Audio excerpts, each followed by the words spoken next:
Yang kami tanyakan tentang hadis yang tadi disebutkan bahwa la yahillu lil muslimin ayyahjura fawqa layalin, itu Ustaz. Ya. Itu kan kita sama muslim dilarang untuk saling mendiamkan sampai selama 3 hari, lebih dari 3 hari gitu. Ya.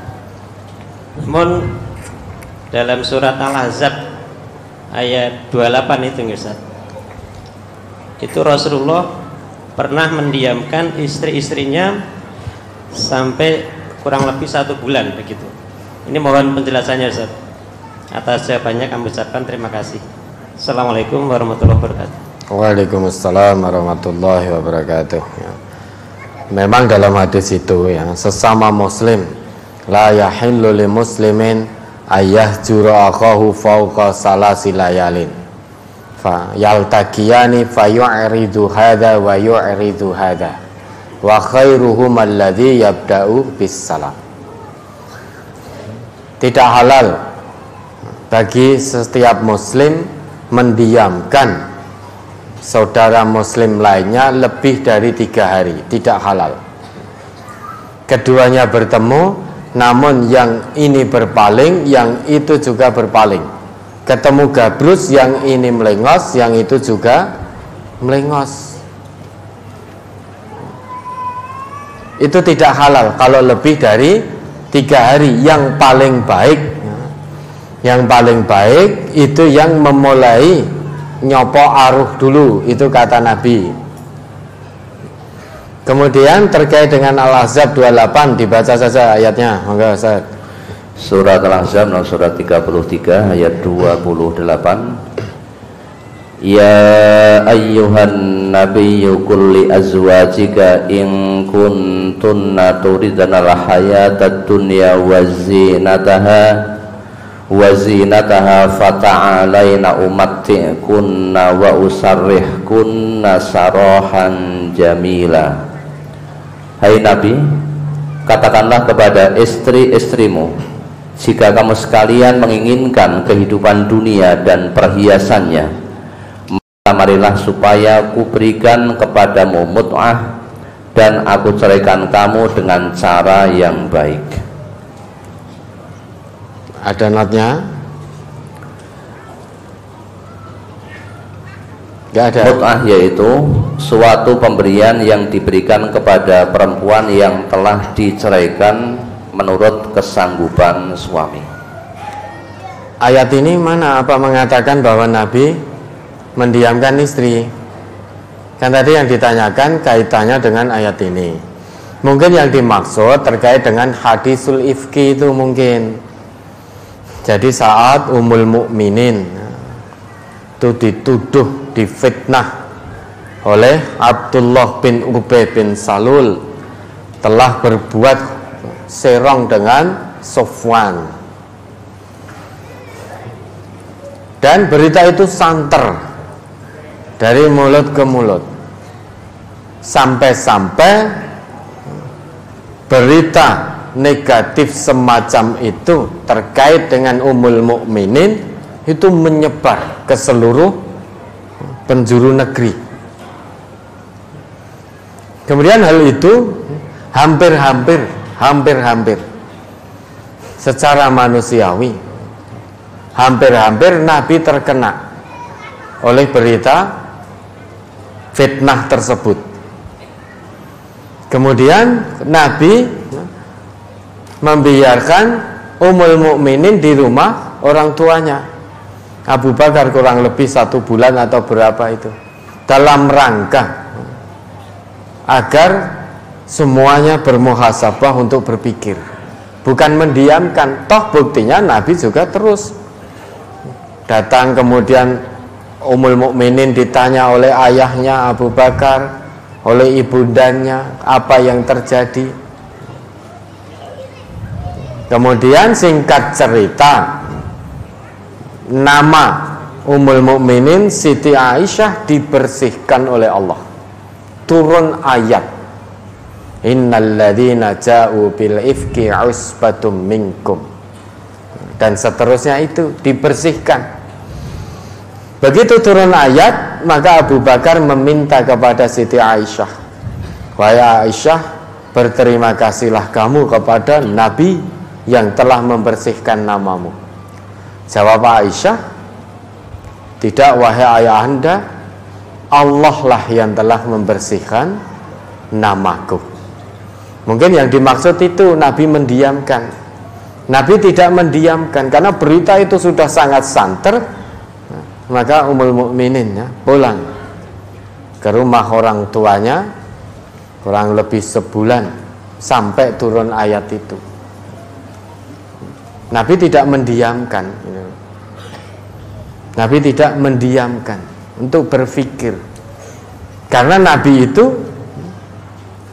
kalau belum datang wahyu dari Allah tentang satu perkara, maka Nabi tidak akan ditanya apapun, beliau tidak akan jawab kalau itu terkait dengan satu perkara. Apalagi hadisul ifki itu perkara yang sangat besar. Maka belum turun wahyu, Nabi pun juga tidak ngendiko apa-apa. Karena Nabi itu kalau tidak ada wahyu, Nabi sama dengan manusia biasa. Yang membedakan, Nabi itu mendapatkan wahyu. Ana basyarum mislukum, aku ini manusia seperti kamu. Yang membedakan, aku dapat wahyu. Dan semua perkataan yang keluar dari Nabi itu berdasarkan wahyu, bukan hawa nafsu. Wa ma yantiqu 'anil hawa in huwa illa wahyu yuha. Nabi itu tidak pernah ngendikan berdasarkan hawa nafsu, tidak pernah Nabi. Maksum beliau itu. Apa yang keluar dari lisan beliau itu berdasarkan wahyu. Beda dengan kita. Mendiamkan saudara kita itu berdasarkan apa? Hawa nafsu. Berdasarkan hawa nafsu, itu yang membedakan. Maka kita diberi kesempatan boleh saling mendiamkan untuk berpikir. Maksud la yahillu li muslimin ayahjura akhahu fawqa salasi layalin itu 3 hari waktu yang diberikan, masing-masing silahkan digunakan untuk berpikir, untuk bermuhasabah. Apakah terus arep jutaan atau mau islah? Jadi bukan hanya diberi kesempatan 3 hari, itu bukan berarti kok terus waktu itu digunakan untuk jutaan terus tanpa untuk berpikir. 3 hari itu cukup diberikan pada kita untuk memikirkan apakah terus jutaan sesama muslim yang harusnya satu tubuh saling menguatkan, yang satu merasa sakit kita harus merasa sakit juga, atau saudara kita yang tidak sakit kita sakiti, kemudian neng-nengan itu terus berlanjut, yang harusnya saling bertaaruf, bertafahum, bertawun dengan saling mendiamkan, apakah akan diteruskan sehingga hilanglah ta'aruf, tafahum, takaful, satu tubuh hilang, satu bangunan juga menjadi hilang, tidak berfungsi, atau menjadi islah. Itu digunakan untuk berpikir.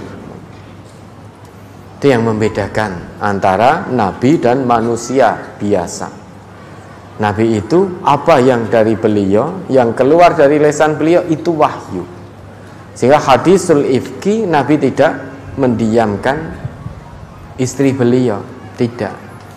Adapun Al-Ahzab yang ditanyakan tadi tidak ada kaitannya, karena di situ tidak disebutkan bahwa Nabi mendiamkan istrinya. Ya, ada lagi? Ya, mungkin terkait dengan surat Al-Ahzab ini terkait dengan perang Khandaq.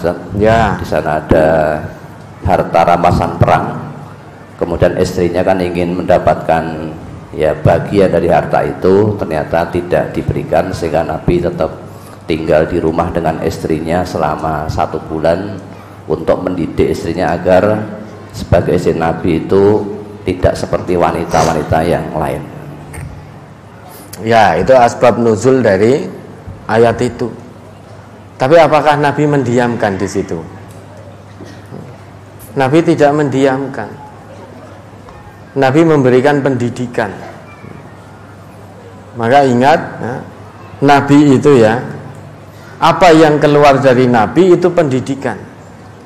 Terhadap istri-istri tadi yang menginginkan harta rampasan itu, dididik oleh Nabi, kalau itu yang kamu inginkan, maka akan diberi mut'ah oleh Nabi. Satu pemberian diceraikan oleh Nabi, diberikan harta dunia. Itu pendidikan yang berasal dari Nabi. Ingat, sekali lagi ingat, apa yang keluar dari Nabi bukan berdasar hawa nafsu. Semuanya berdasarkan wahyu. Semua yang dari Nabi, qaulan wa fi'lan wa taqriran, itu berdasarkan wahyu. Nabi berbuat seperti itu tentu karena wahyu, petunjuk dari Allah. Pendidikan bagi perempuan-perempuan mukminah di masa yang akan datang. Kalau istri Nabi saja diberi pendidikan semacam itu, jangan hanya sebatas menginginkan gemerlapnya dunia, maka menjadi pendidikan bagi perempuan mukminah generasi mendatang. Jangan sampai punya keinginan terkait dengan harta dunia yang berlebihan. Kan di ayat tadi dikatakan, kalau memang itu yang kamu inginkan, maka akan dicerai oleh Nabi dengan diberi mut'ah. Ya, tentu beda dengan kita. Beda dengan kita yang saling mendiamkan berdasarkan hawa nafsu. Kalau Nabi berdasarkan wahyu, sehingga bukan hawa nafsu. Nah, ketika Nabi sudah sedo, sudah sempurna agama Allah ini, maka wahyu yang diajarkan oleh Allah kepada Nabi melalui malaikat Jibril, itulah yang menjadi peninggalan Nabi kepada kita. Maka semua yang diberikan oleh Nabi, wa ma atakumur rasulu fakhudhuhu wa ma nahakum anhu fantahu. Apa yang Nabi atau Rasul datangkan padamu, terimalah. Dan apa yang Rasul larang, tinggalkan. Kalau Nabi sudah tetapkan la yahillu li muslimin, ya sudah, tinggal kita jalani. Kalau dikaitkan dengan ayat tadi, jelas tidak bisa. Karena Nabi melangkah berdasarkan wahyu. Sedangkan kita berdasarkan apa yang diwariskan oleh Nabi, yaitu Quran dan Sunnah. Agama sudah final, aturan agama sudah selesai. Maka tinggal kita menjalankan. Ada lagi?